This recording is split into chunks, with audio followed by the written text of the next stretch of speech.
I was folding laundry in my living room when the doorbell rang at exactly 3:47 p.m. on a Tuesday afternoon.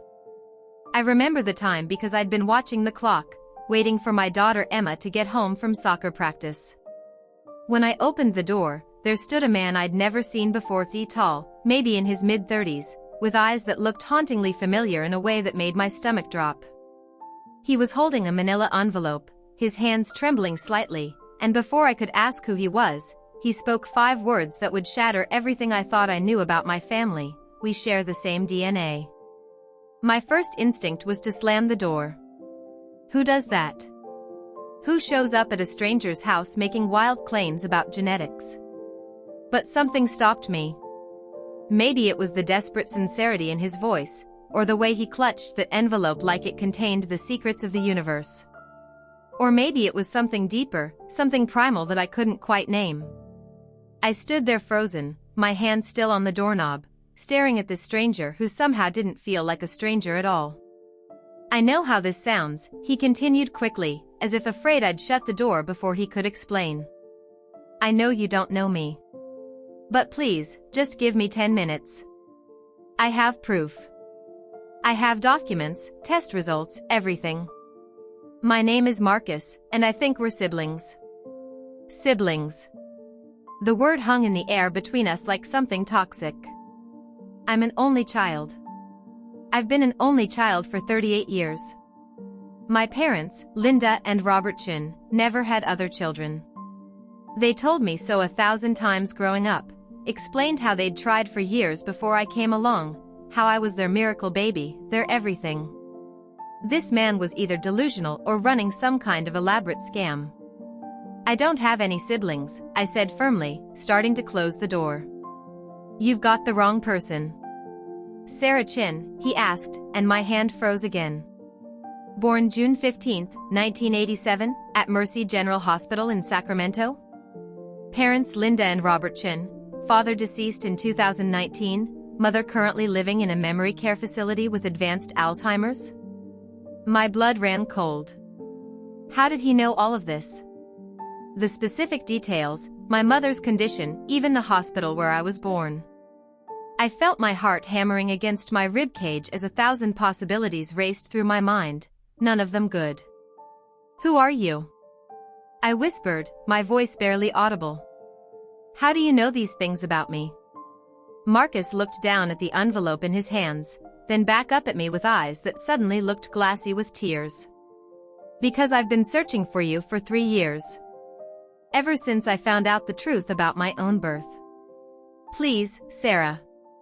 I'm not here to upset you or demand anything from you. I just need answers. And I think you deserve them too." Against every instinct screaming at me to protect myself, to call the police, to slam the door and pretend this never happened, I stepped aside and let him in. Maybe it was curiosity. Maybe it was the way he said my name like he'd been practicing it for years.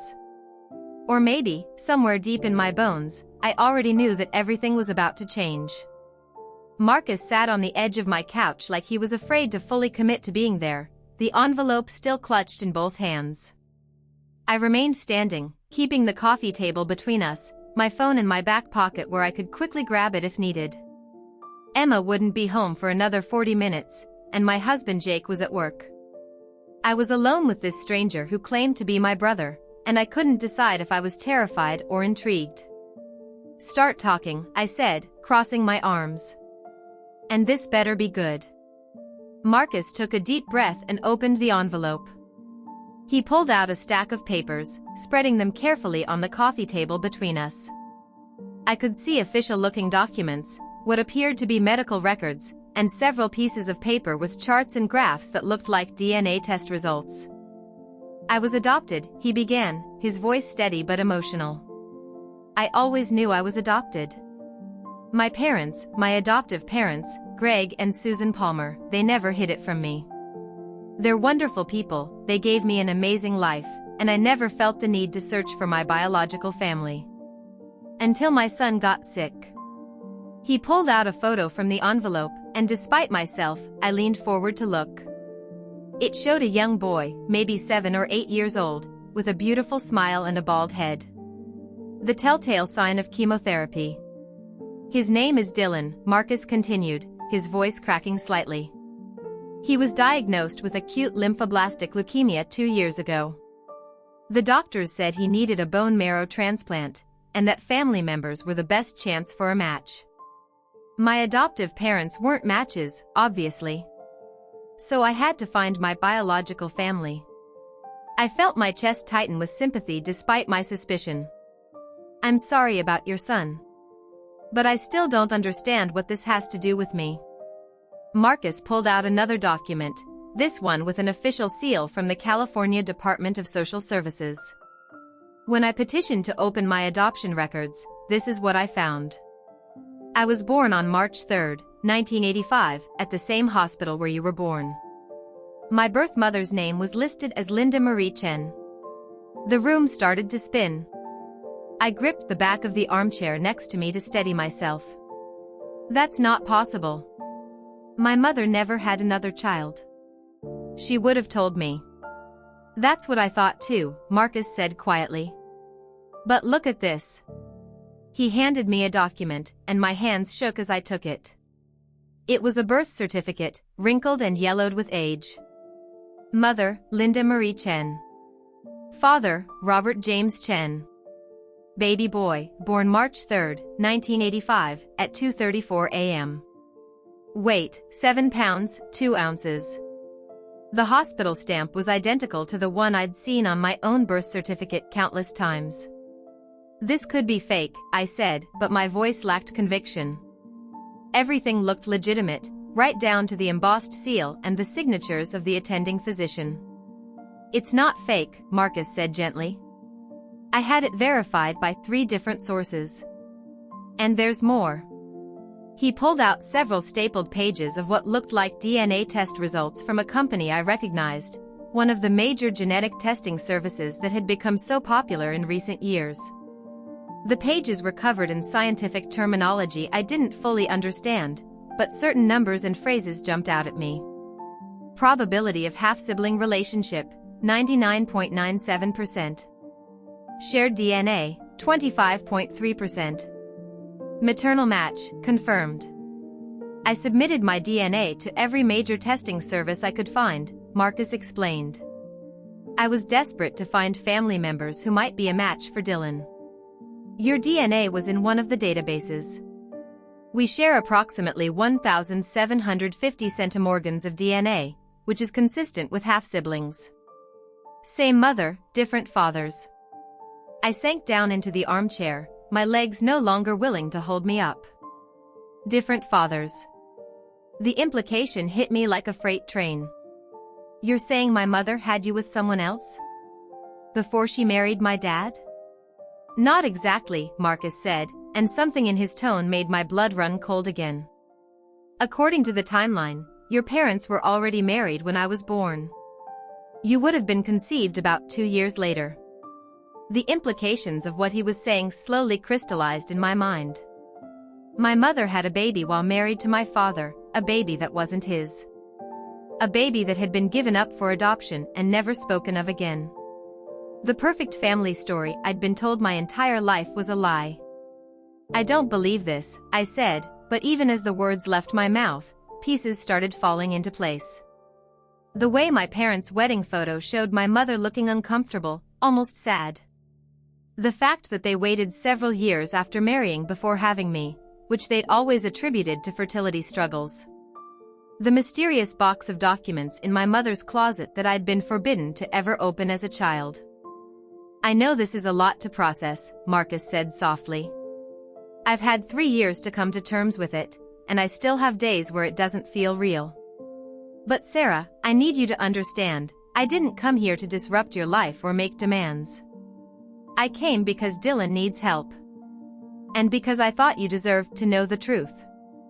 I looked up at him sharply. You said Dylan needed a bone marrow transplant.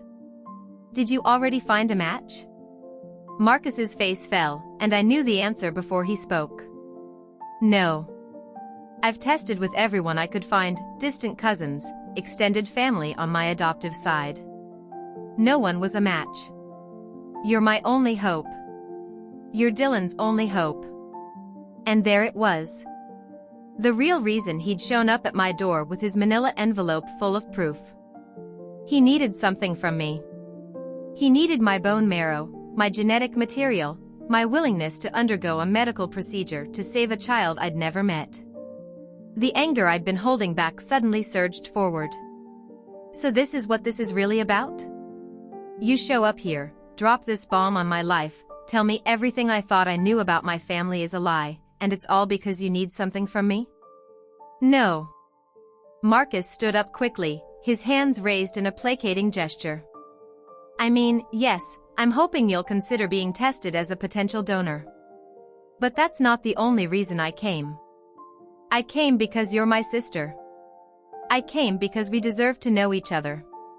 I came because after spending 3 years piecing together the fragments of my biological family's story, I realized that you were probably as much in the dark as I was.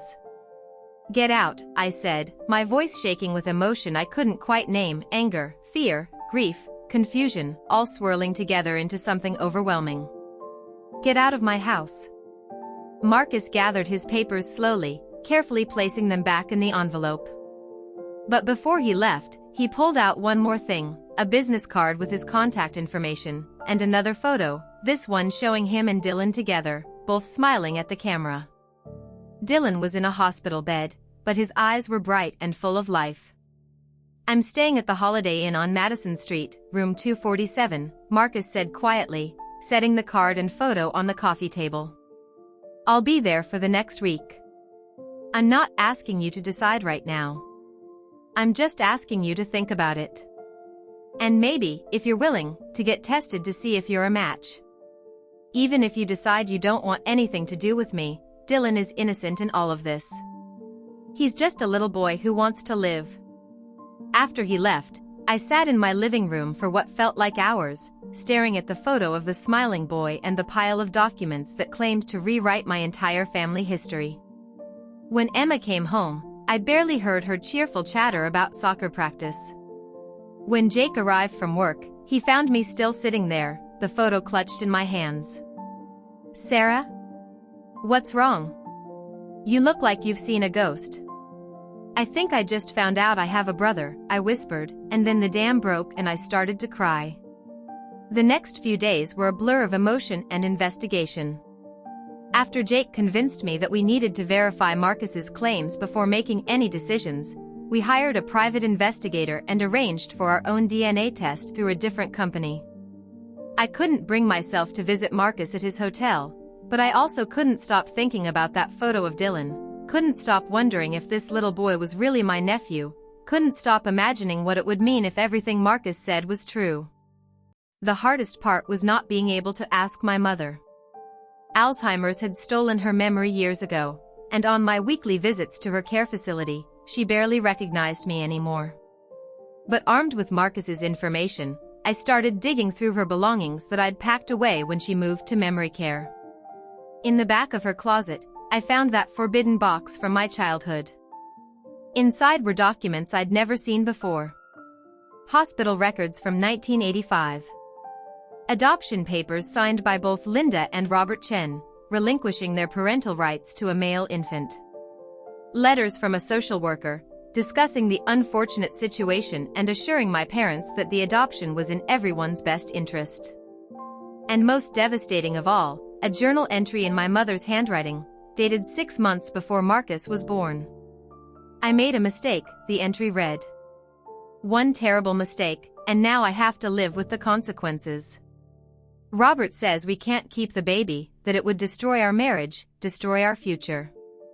He says we're too young, too unstable, that we can try again later for a child that's really ours. I don't know if I can do this.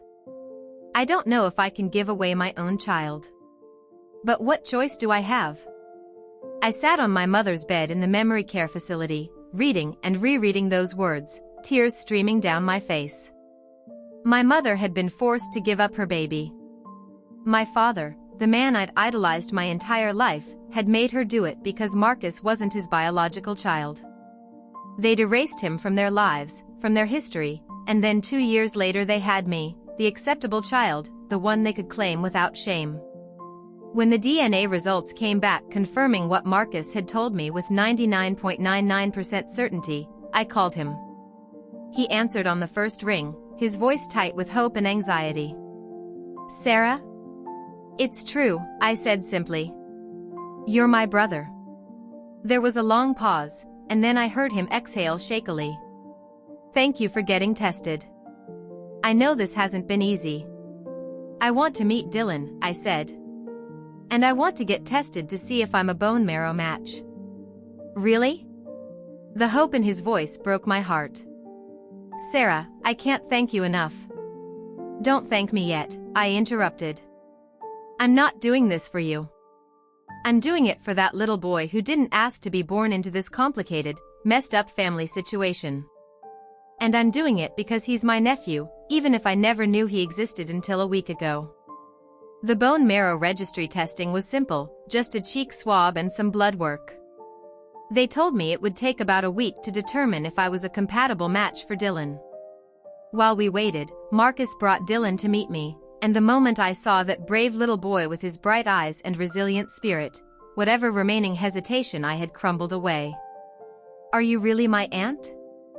Dylan asked, his voice small and hopeful. "I really am," I said, kneeling down to his level. "And I'm going to do everything I can to help you get better." Emma, who'd been watching from the doorway, stepped forward shyly. "Does that mean he's my cousin?" The look of pure joy on Dylan's face when Emma asked if he wanted to see her rock collection was something I'll never forget. In that moment, watching these two kids who'd never known each other existed instantly become family, I felt something shift inside me. The anger I'd been carrying toward my parents began to transform into something more complex, grief for the brother I'd never known, rage at the circumstances that had torn our family apart, but also a strange sort of understanding for the impossible situation they'd found themselves in. 3 days later, I got the call. I was a perfect match. The bone marrow donation procedure was scheduled for 2 weeks later, giving me time to prepare physically and emotionally.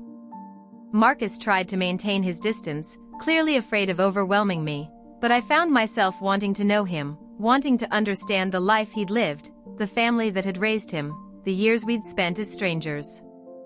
We met for coffee, and he told me about growing up in Oregon, about his adoptive parents who'd loved him fiercely, about the moment he'd decided to search for his biological family despite the risk of disappointment. I told him about our mother, about the vibrant, loving woman she'd been before Alzheimer's stole her away, about our father who'd been strict but devoted, about the childhood that had seemed so normal until a stranger knocked on my door. "Do you hate them?"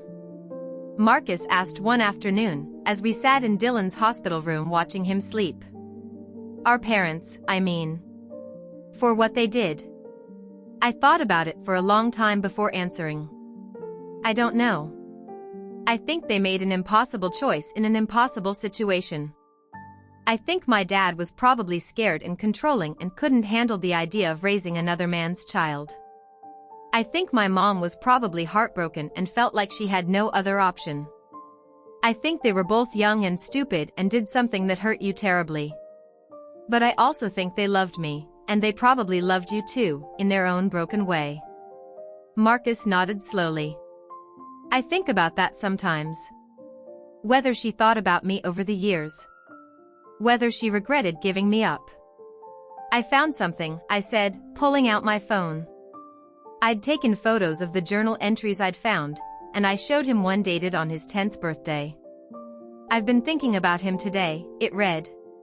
"Wondering where he is, if he's happy, if he knows he was loved even though I had to let him go. I hope his family is good to him. I hope he's having a wonderful birthday. I hope someday he can forgive me." Marcus took the phone with shaking hands, reading the entry over and over. Tears streamed down his face, and I reached over to take his hand, my brother's hand, and we sat there in silence, grieving for the family we should have been, the years we'd lost, the mother who'd carried the weight of this secret until her mind could no longer hold it. The donation procedure went smoothly. They extracted bone marrow from my hip under anesthesia, and within hours, that marrow was being transfused into Dylan's small body. The doctors said it would take weeks to know if the transplant was successful, if my cells would engraft properly, if Dylan's body would accept this gift from an aunt he'd just met. We waited. Marcus and I, strangers turned siblings, sat together in hospital waiting rooms and ate terrible cafeteria food and learned how to be family. Emma visited after school, bringing Dylan drawings and stories and the kind of unconditional acceptance that only children can offer. Jake, after his initial shock, welcomed Marcus into our family with open arms, even inviting him to our house for dinner and helping him extend his hotel stay. 6 weeks after the transplant, Dylan's counts started to rise. The doctors used words like promising and encouraging. 8 weeks later, they said successful engraftment. 10 weeks later, they started talking about remission. 3 months after a stranger knocked on my door, Dylan was declared cancer-free. We were all in his hospital room when the doctor gave us the news of me, Jake, Emma, Marcus, his adoptive parents Greg and Susan, and Dylan himself, sitting up in bed looking stronger than I'd ever seen him. The celebration was tearful and joyous, and in the middle of it all, Dylan looked at me with those bright eyes and said, "Thank you for sharing your DNA with me, Aunt Sarah." I laughed through my tears, pulling him into a gentle hug. "Thank you for bringing my brother into my life." Because that's what Dylan had really given me, not just a nephew to love, not just the satisfaction of saving a life, but a brother I never knew I needed. Marcus and I still had years of family history to share, wounds to heal, and a relationship to build from scratch. His adoptive parents and my family would need to figure out how to blend together, how to navigate holidays and birthdays and all the small moments that make up family life. But as I looked around that hospital room at all these people who'd been brought together by DNA and circumstance and love, I realized that family was never really about perfection. It was about showing up, about making impossible choices and living with the consequences, about forgiveness and second chances and the courage to open the door when a stranger comes knocking with the truth. My mother's Alzheimer's means she'll never know that her sons found each other, that the baby she was forced to give up came back into her daughter's life, that her grandsons became cousins and friends. Maybe that's a tragedy, or maybe it's a mercy. I like to think that somewhere, in whatever fragments of memory she has left, she knows. I like to think she'd be happy. Last week, we took Dylan, healthy, thriving, cancer-free Dylan, to visit her at the memory care facility. She didn't recognize any of us, not me or Marcus or her great-grandson. But when Dylan showed her a drawing he'd made of a family tree, with all of our names written in crayon, she smiled. It was just for a moment, just a flash of something that might have been understanding or joy or peace. But it was enough. "Is that your grandma?" Dylan asked me as we were leaving, looking back at the small woman in the wheelchair who'd already forgotten we were there. "Yes," I said. "That's our grandma. She made some mistakes, but she also made us. And that's something." Marcus put his arm around my shoulders as we walked to the parking lot, and I leaned into him, my brother, my family. The living proof that secrets can't stay buried forever and that sometimes the most unexpected knocks on our door lead us exactly where we need to be. If you've stayed with me through this entire story, if you've felt even a fraction of the emotions I experienced during those transformative months, then you understand how powerful truth can be, how families can be broken and remade, how love can emerge from the most unexpected places. Maybe you have your own DNA mysteries, your own family secrets, your own strangers who might knock on your door one day. I'd love to hear your thoughts in the comments below. Have you ever discovered something that changed everything you thought you knew about your family? How would you handle a situation like this?